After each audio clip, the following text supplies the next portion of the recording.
外れありますよね。とりあえず外国人読まずにやってみて。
ピッチャーにて。あ、そうそうそう。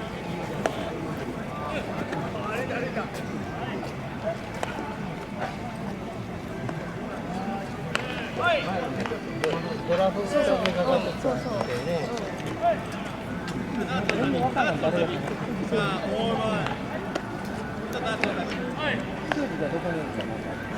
球児はでかいでよかった。一番でかいやん。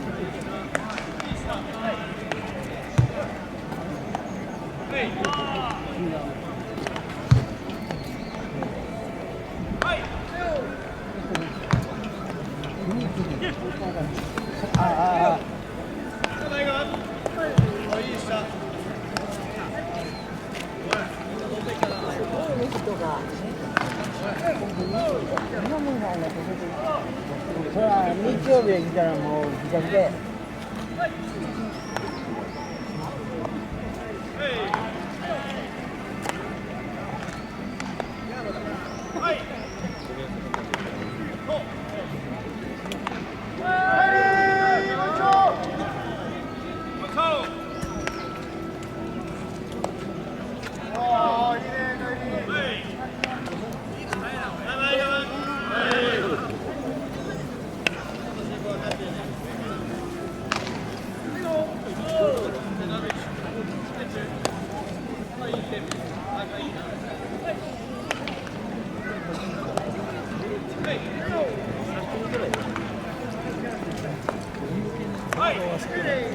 新球場見に行けたりね。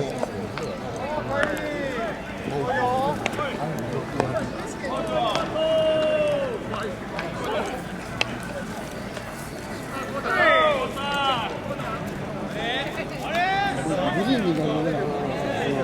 ゴルフしてる。俺だから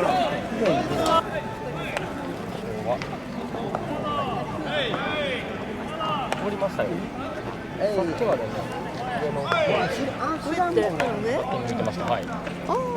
あ、上でもやってる。そうなんです。高いで、サブグラウンドみたいです。あ、そう。岩本さん。岩本。すごいね、ピン朝日放送。朝日放送。毎日。いや、本当ね、平日と思えないです。ク。びっくりした。地元ですか？しないから。あ、しないか。やっぱりあ多いですよ。っちへ行った方がいいかな。あっちも、はい、あっち多分今バッティングしてる。バッティングしてる。せっかあっちにあるって。誰が？ユージは。これサブグラウンド。あ、そう。